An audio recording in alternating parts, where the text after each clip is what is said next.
Ancient Earth History, Part 3 guest article by Robert Dawson. Ancient records reveal that our own ancestors came to Earth as refugees from other galaxies and solar systems.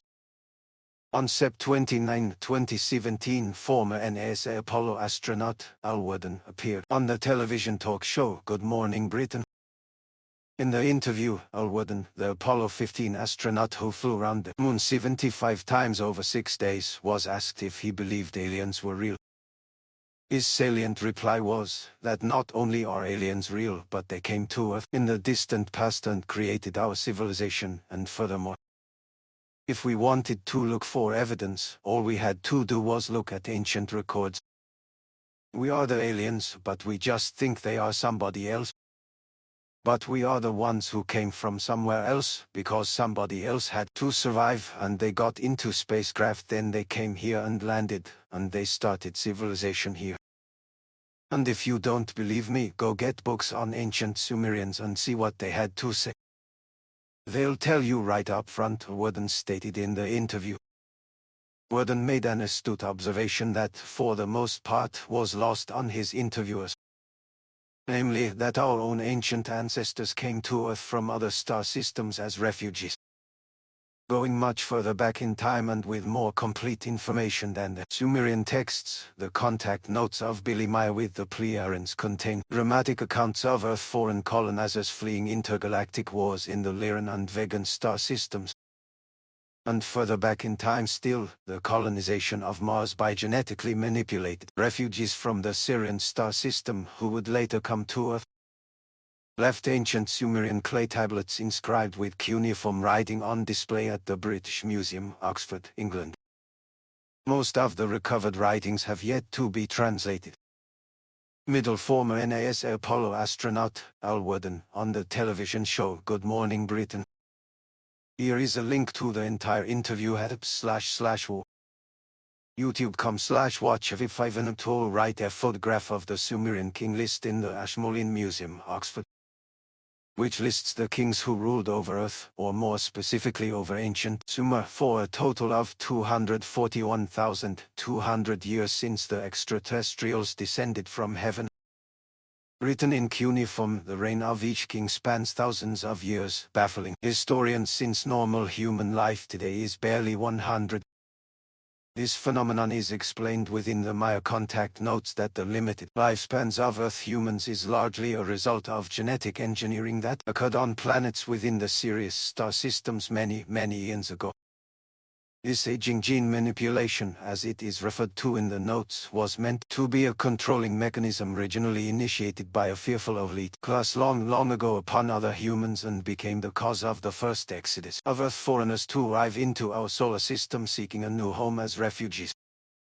They colonized first on Mars and Melona and eventually on Earth, where the gene was introduced. It is explained further in the contact notes that Melona, also known as Phaeton, was once a habitable planet in our solar system before exploding as a consequence of war, and the debris field now forms the asteroid belt. The Sumerian king list begins after kingship had descended from heaven. Eridu became the seat of kingship. In Eridu, Ululim reigned 28,800 years as king. Alurga reigned 36,000 years, 8 kings reigned 241,200 years. The flood then swept over the land. After the flood had swept over the land and kingship had descended from heaven a second time, Kish became the seat of kingship. Total 23 kings reigned 24,510 years, 3 months, 3 days. Kish was defeated in battle, and its kingship was carried off to Ina.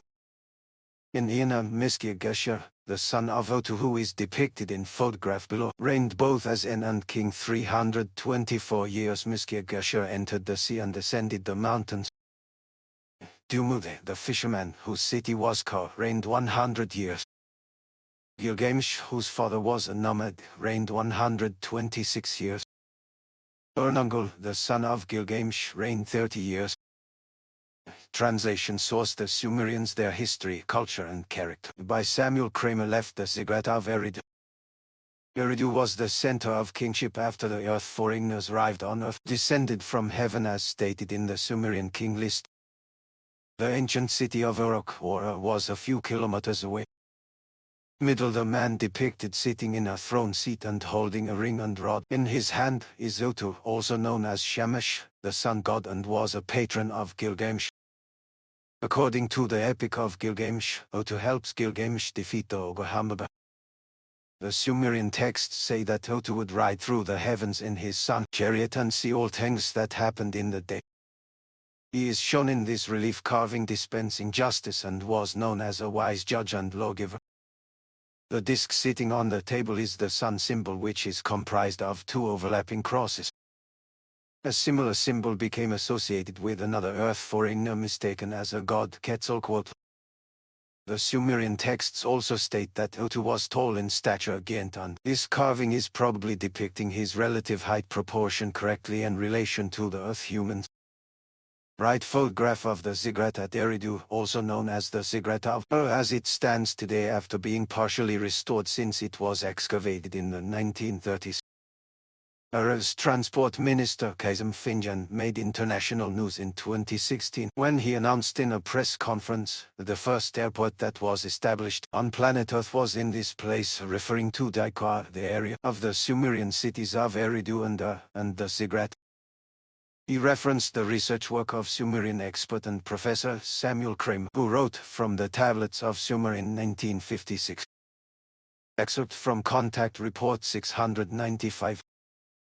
Wells Farhoff explained to me then that in pre-biblical times, more than 5,000 years ago, the whole huge area down there in the south of Iraq, where the city of Basra is also situated on the river Shat al-Arab, which flows into the Persian Gulf about 100 kilometers away all the way down to Dilmun or to the east coast of today's Bahrain, was ruled by the people of the Blackheads, who called themselves Sajiga, note Sumerians, because of their black hair ornaments.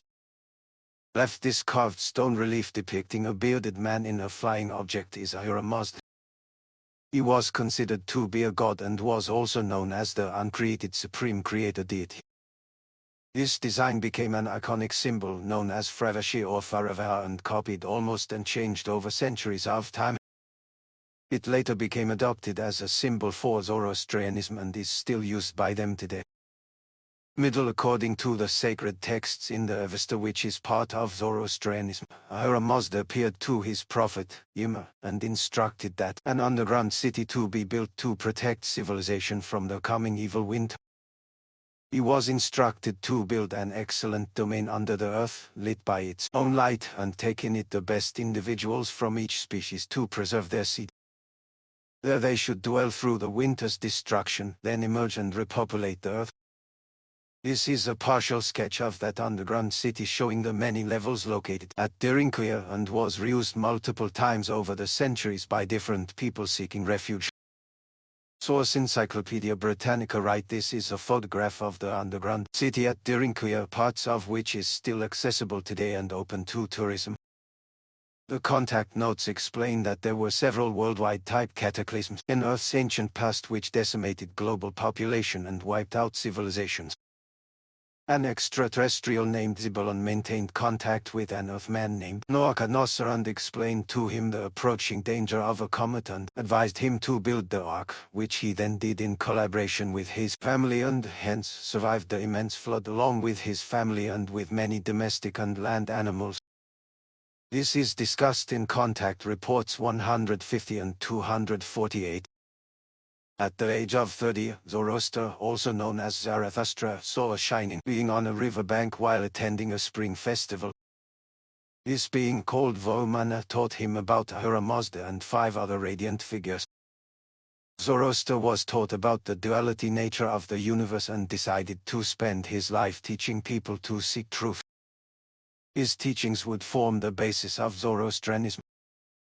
Zoroaster claimed that Ahura Mazda was not an omnipotent god, but used the aid of humans in the cosmic struggle against attempts to attract humans away from the path of truth. Source: The Human Record, Sources of Global History to 1700, Andrea, Alfred. James H. Overfield 2000. According to Billy Meyer, the Book of Truth is called the O.M. A portion of the book is devoted to clarifications about how God is not creation and how the gods were people who came from the stars and misrepresented themselves as creators. There are references in OM about the repeated corruption of the teachings over the millennia and the role of the prophets who have come time and time again to correct this situation. Excerpts from the OM. Kenan 2094. The human races and peoples of earth were provided prophets from ancient days, and for this reason were sent to earth: Enoch, Enoch and Elijah, Eljab, Isaiah, Jezajab, Jeremiah, Jeremjab, Emmanuel and Mohammed, in direct succession and with ensuing rebirth, next to Johannes and Elijah and Job and all hosts of other upstanding and righteous ones, as they also were Buddha, Zoroaster and Babbatschai and others. Kenan 2095. They were all selected and led and sent partly through the Istwishishwish, and partly through themselves and in knowledge and ability as prophets or spirit leaders to the humankind and peoples of the earth. Yet all were slandered and persecuted, and their teachings and their words of truth were falsified in lack of understanding or hate, and so wrongly leading and false religions and sects have come into being. The acronym OM is derived from the two words Omphal and Muradu and became the traditional form. The ancient Lyrians referred to their writings about the truth, the BOOF truth, also as the OM, Omphal and Muradu, lives NAVL or the NAVLOFLIFE. The text, entitled BOM, incorporates all creational teachings, that is to say, the book holds all teachings of wisdom and life as a written record. Voice of the Aquarian Age, number 50. A false teaching can begin to emerge in numerous ways, most often the result of human ignorance. In the case of the Anunnaki, which are mentioned in a few of the Sumerian texts, noted Sumerian scholar Samuel Kramer writes in his book, The Sumerian, Their History, Culture and Character, that none of the Sumerian gods, that is to say Enlil, Enki, Eridu, and so on, are identified as being Anunnaki themselves, but rather the Anunnaki is merely a reference to a few descendants from those that came from the heavens.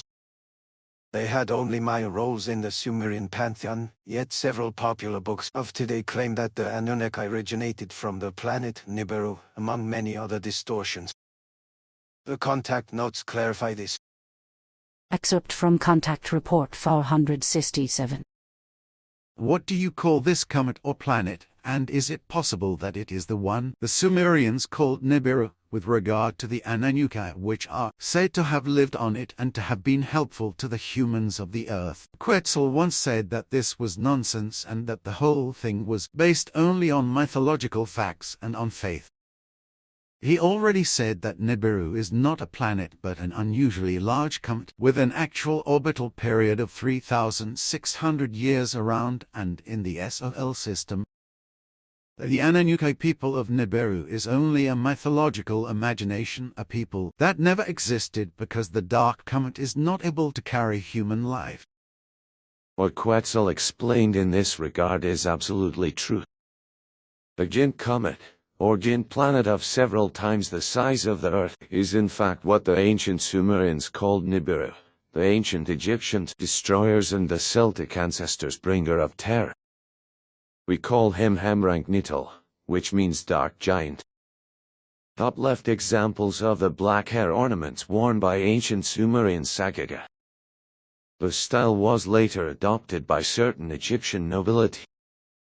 Top middle left a stone carving of Gilgamesh who, according to the contact notes, was an extraterrestrial from a race whose original lifespan was about 120,000 years. He could not return to his home planet because it was destroyed very suddenly, discussed in Contact Report 222, and so became a refugee himself. He was large in physical stature by Earth measure again, and according to Contact Report 69, Gilgamesh was about 7.50 meters tall. Thus, his size proportion to the lion he is holding with his left arm is probably accurately portrayed. Gilgame, originally Bilgame's Sumerian, translates roughly as the ancestor is a young man. Source Hayes, J. A manual of Sumerian grammar and texts. The Epic of Gilgamesh was rediscovered in the library of Ashurbanipal in 1849. After being translated in the early 1870s, it caused widespread controversy due to similarities between portions of it and the Hebrew Bible. Most classical historians agree that Epic of Gilgamesh exerted substantial influence on the Iliad and the Odyssey, two epic poems written in ancient Greek during the 8th century BC. Middle right. The black hair ornament was made fashionable again by King Louis IV, the Sun King of France, who had several portraits made wearing different styles during the Renaissance period, and the style became fashionable with the ruling elite. This picture is of a hair ornament still used today by certain members of the English court system, but in a ceremonial role. Right. Stone wall relief located at Persepolis in today's Iran, showing another example of the black hair ornament. Map showing the extent of the ancient Sumerian civilization in both the yellow and orange areas. Excerpt from Contact Report 695. The whole large area was an unusually fertile and completely green area with a diverse animal and plant world, so to speak, a huge paradisiacal natural kingdom with fields, meadows and forests. Dilmun, today's Bahrain, was also a large city in pre-biblical times and an important trading center for its strategically favorable location on the sea. Trade route between Mesopotamia and the Indus Valley was ideal and also promoted the prosperity of the entire country, from which many food products were obtained and shipped. The then flourishing and green region was also blessed with a large supply of fresh water from artesian springs, which, however, have dried up today. Left middle, these are multiple statuette carvings created by ancient Sumerians, depicting themselves with whitish skin and large roundish blue eyes. Far right, this is a mummy of a woman recovered at the burial site of the ancient Wari people in Peru at Huaca near Lima, located completely on the opposite side of the planet from the Sumerians. The face mask on the mummy depicts features very similar to those in the statuette images at the left, most notably the large roundish eyes painted blue. The Wari people held a tight relationship with the people of Tiwanaku or Tiwanaku, which was founded by the extraterrestrial Viracocha, as discussed in Contact Report 69. The two largest figures in the development of ancient Mexican culture were extraterrestrials, or Earth foreigners as they are often referred to. They were Huitzilopochtli and Quetzalcoatl. Billy has said in an answer to a question that the Pleiadians had actually been in direct contact with Quetzalcoatl at that time. Excerpt from Contact Report 55. Quetzalcoatl had been, in Earth terms, a very high officer or a high supervisor of an extraterrestrial group, which was active in the region you today call Egypt. But he was very knowledgeable and wise, and thus was often assigned special missions, of which one brought him to South America, where he became venerated as a god by the Aztecs. Since he owned a small ship, this impression of the Aztec people was strengthened, but this was not his intention. When he first met together with another commissioner, a certain Huitzilopochtli, he changed his conduct. Huitzilopochtli was one of the leading Giza intelligences, and he exercised a bloody sacrifice-based rulership over the Aztecs. He was insatiable in this respect, and demanded human blood as sacrifice, while Quetzalcoatl was against such. Thus an evil enmity rose between them, and each of them sought to gain leadership over the peoples. By wicked deceit and deceptive machinations, Huitzilopochtli succeeded in expelling Quetzalcoatl, in consequence of which he fled and returned to Egypt. Left, this is a close-up of a mural illustrating the Book of Gates in the tomb of Pharaoh Seti. The subject of the mural is to portray all the types of people at that time which made up Egyptian society. Egyptians, Semites, Nubians, and the type in this picture identified as a Libyan. He appears to be wearing a black hair ornament similar to the Sumerians. A larger portion of this mural can be seen in part 2 of this series, middle left cover art for the book of Quetzalcoatl by Richard W. Kimball. Richard Kimball spent years studying the oral histories of the native peoples in Mesoamerica that were influenced by Quetzalcoatl. This illustration is based on those first-hand accounts and probably best represents what Quetzalcoatl actually looked like. It contains many similarities to the depiction of the Libyan to the left shown in the Egyptian mural. That is to say, a feathered headdress, a beard, similar style cut of hair on the head, a colorful robe, and both are depicting a cross. The Libyan has a cross tattoo on his left upper arm, and Quetzalcoatl is holding a shield with a cross on it with his left hand. The cross on the shield has a resemblance to the sun symbol depicted in the Sumerian stone tablet shown previously. These crosses are not related to Christianity. In his right hand, Quetzalcoatl is holding the serpent, Quetzalcoatl, which by its historical description is a laser-tipped weapon. Middle right, Maya/Clearance Contact Report 55 states that there was conflict between the two extraterrestrial groups. Huitzilopochtli of the Giz intelligences and Quetzalcoatl of a benevolent group, particularly with regards to their respective agendas in interacting with the Earthlings. This ancient Egyptian mural is showing two Libyans being hand-bound with a connecting tether and led away by a long skull, a possible example of that conflict. The person in the middle is depicted with blue eyes. The Book of Quetzalcoatl contains stories of how the priests of the cult of Huitzilopochtli would make up and spread false rumors about Quetzalcoatl, such as one claiming that he got drunk and impregnated his sister, thus ruining his reputation in such a way that he had to leave. As explained in Contact Report 55, he eventually returned to Egypt altogether. For write a painting of Hernando Cortés and Montezuma I Moctezuma. Excerpt from the Book of Quetzalcoatl.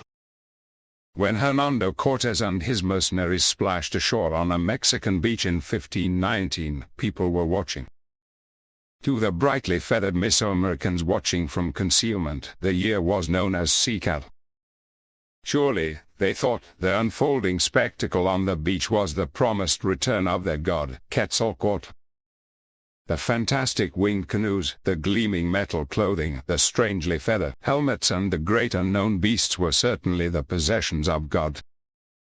When our black-robed priests, each carrying a cross similar to the ancient Indian symbol of the four directions and the personal emblem of Quetzalcoatl, came ashore to perform elaborate ceremonies in the sand, the Mesoamerican watchers were convinced the god Quetzalcoatl had returned. Old Mexican codices said Quetzalcoatl would return from the east in the year of his birth, Sikal.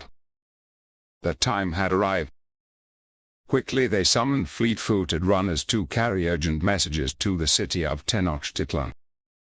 The Emperor Moctezuma must know of the fabled god's return. The appearance of Cortés, of course, was not the predicted return of Quetzalcoatl. The Mesoamericans eventually realized their mistake, but it was too late. The conquest of Mexico and the far-flung Aztec Empire had already begun. Left drawing of Huitzilopochtli, which appears in the Codex Tellurian-Ormensis. To the Aztec, Huitzilopochtli wore a blue-green hummingbird helmet and was draped in pure white hair and feathers. He carried a smoking mirror, an obsidian mirror, a shield, darts, and the serpent Quetzalcoatl that carried with it the fury and might of the sun. Excerpt from the book Huitzilopochtli, The History of the Aztec God of War and Human Sacrifice, by Ernesto Nervado and Charles River, editors. Middle left photograph of the Quetzal bird, native to the Americas.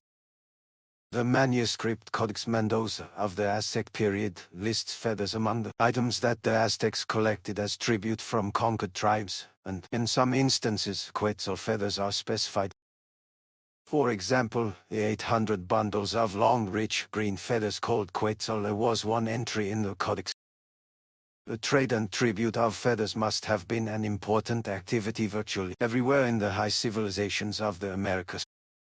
Sculpture and painting show that not only headdresses of kings but also their capes, garments, fans, and banners could be embellished with feathers, usually tied into cloth. Even shields and spears of important warriors were feathered.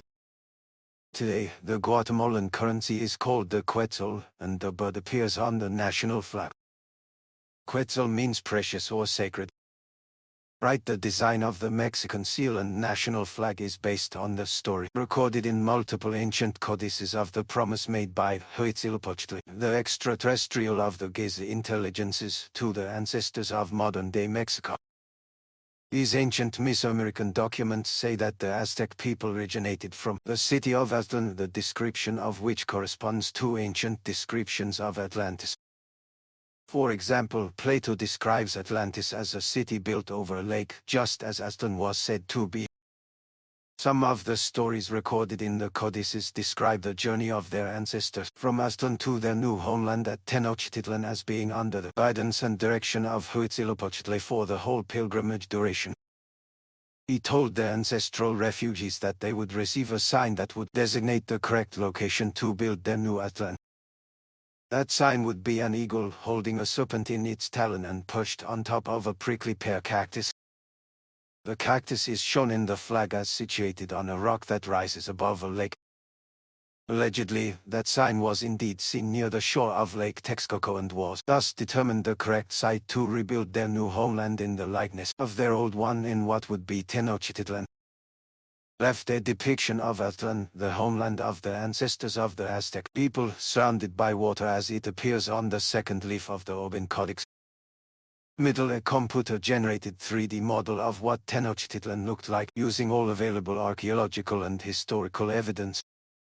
From building remains to old drawings and maps of the city's plan. It is recorded in ancient documents that Aztlan was the model for the rebuilding of their new homeland.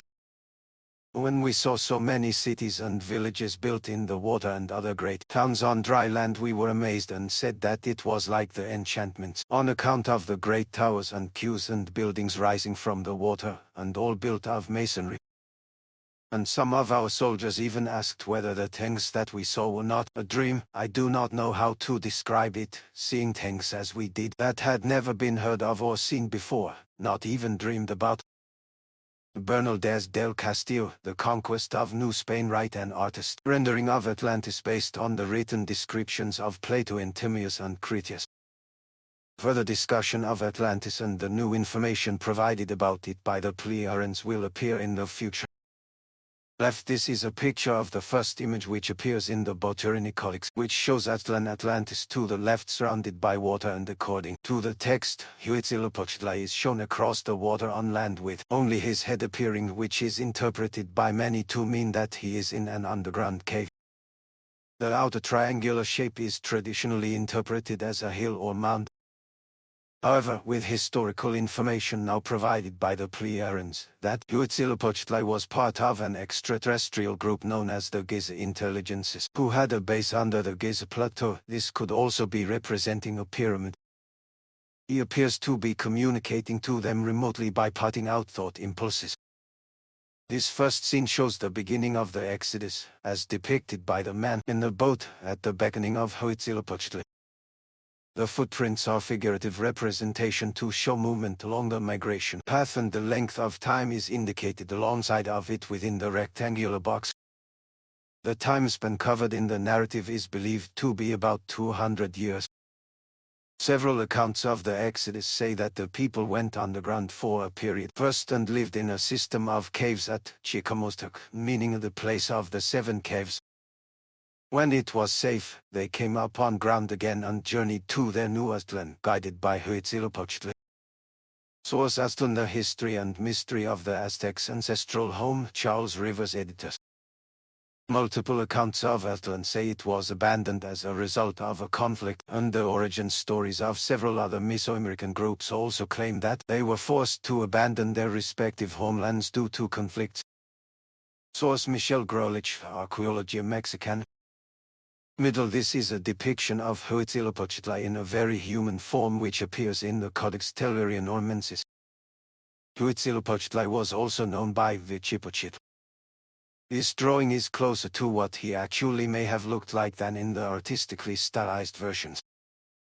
His hair is depicted with a red color and his facial features have more of a European look. In his right hand, he is holding a laser-type weapon that is described as having the appearance of lighting when it was used. Source: Huitzilopochtli, The History of the Aztec God of War and Human Sacrifice, by Ernesto Nervado and Charles River, editors. Write an example of a redhead represented in ancient Egyptian art. The following poem is translated from the ancient native language of the Aztec, Nahuatl, and offers a detailed description of Huitzilopochtli. It is unique among the ancient writings in that it makes no attempt to defy him in reverence. In fact, it portrays him as a flawed human and in an identical manner that he is portrayed by the Pleiadians in Contact Report 55.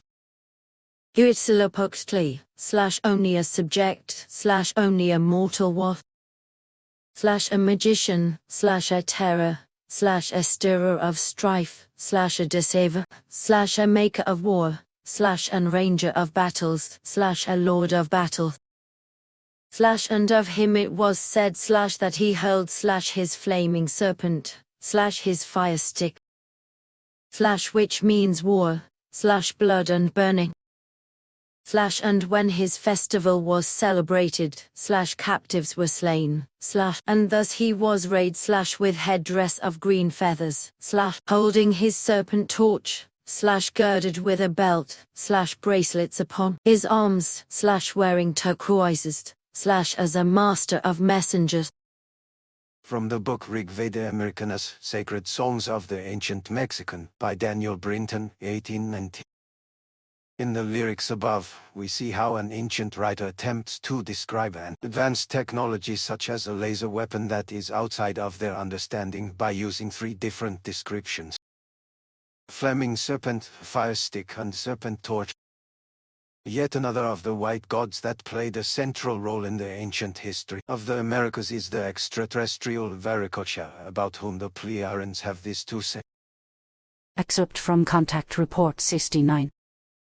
The events of earlier times on this island, Easter Island, are in direct connection with the country, which you still call Tiahuanaco today, as it was called already at earliest time, in spite of past repeated changes. Easter Island and Tiahuanaco are more than 5,000 kilometers apart, and yet they are directly related to each other. However, the history of the connection goes back to very early times and ended only 48 years ago, calculated back from today 1976 equals 572 before Emmanuel. As I once explained to you, the last decisive settlement of the Earth by extraterrestrial intelligences took place about 13,500 Earth years ago. As you know, several of the immigrant horde became renegades, including a man in the rank of a half-Swish called Viracocha, who was already very old and extremely power-hungry. His name is still handed down on the Earth today, but with a small change, because for a long time now he has only been called Viracocha and also at Ishwish, pronounced Ishwish, although he was only in half the rank of such a person.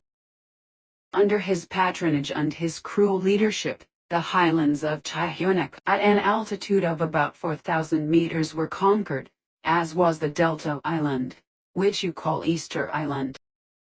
Left, this is the Gate of the Sun at the ancient site of Tiahuanaco and is carved from a single massive block of andesite stone. Viracocha is depicted at the top center holding a laser-type weapon in each hand, similar to one shown being held by the extraterrestrial Huitzilopochtli previously in this article. He is depicted with large round orbital eyes. Blocks of stone that weigh up to 150 tons with clean 90-degree edges ready for construction are littered throughout the site. Middle an enlargement photo with better lighting brings out the rich detail and intricate design at the top center of the Gate of the Sun at Tiahuanaco. Careful examination shows multiple motifs repeated with amazing precision and symmetry, all within the same block of stone that could only be accomplished with advanced technological abilities. Viracocha was worshipped as god of the sun and of storms and was said to wear the sun for a crown and hold thunderbolts in his hands. Right, the Pleiadians say in the contact notes that Viracocha was a half-Swish, which means he would have been knowledgeable of the Book of Life, also called Oem. This would explain why many of the statues found on Easter Island have the acronym OM engraved on their backs. This is a photograph of a recently excavated statue that had previously been covered up with only the head appearing above ground. Left photograph showing the partially excavated pyramid located at the ruins of the ancient Tiahuanaco citadel in western Bolivia. Drone flights over the complex to gather imagery have shown that the site encompasses at least 650 hectares 1675 acres, and the Tiahuanaco Archaeological Research Center had discovered this previously underground pyramid at the site using ground-penetrating radar. At its height, the Tiahuanaco realm covered 600,000 square kilometers 231,000 square miles and held a tight relationship with the Wari people of the northern city of Jaén. The Wari civilizations contain types of architecture similar to what's found in Tiahuanaco. The relationship between the two civilizations is presumed to be trade-based or military-based. A photograph of a mummy from a Wari burial site shown previously has a burial mask with facial features similar to those depicted in Sumerian statuettes. Middle 5 photographs of the stone found at Pumapunku, just a few kilometers away from Tiahuanaco, with which it is very connected. Ancient legend has it that Tiahuanaco was built as a religious site to celebrate the arrival of sky gods at Pumapunku. Together, these archaeological sites stand out as unequaled in the details, in precision and design. Recent studies at Tiahuanaco has led scientists to believe that the structures were positioned in such a way that they had to be based on an astronomical principle called the obliquity of the ecliptic, which is the angle between the plane of the ecliptic or the plane of the Earth's orbit and the plane of the Earth's equator. The tilt of the Earth. Right, Pumapunku had a stone aqueduct system many centuries before the ancient Romans. This is a picture of a public water feature. And Tiahuanaco had a well-developed infrastructure such as an underground drainage system. Left, one of the most prominent features at Tiahuanaco is this statue located at the center of the sunken temple, believed to be a depiction of Viracocha.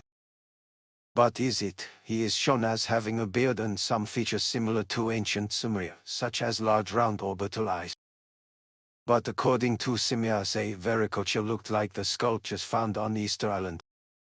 And she further states in Contact Report 69 that Tiahuanaco was already established by previous extraterrestrials and their offspring. He and his followers, escaped Lyrans like many others who came to the Earth, were of gigantic physique, by earthly measure about 11 meters tall. They were the ones who taught the dwarfish, normal-growing inhabitants of Tiahuanaco and Easter Island, who were procreations between Earthlings and previously immigrated intelligences from the vastness of the universe in many things, providing them with their own highly developed technology and teaching them how to operate the devices and machines. Middle left, the wall in the foreground of this picture is part of a rectangular enclosure at Tiahuanaco known as the Kalasasea, and is constructed of alternating tall stone columns and smaller rectangular blocks. During excavations in the 60s, a temple was unearthed there with several odd features on the walls.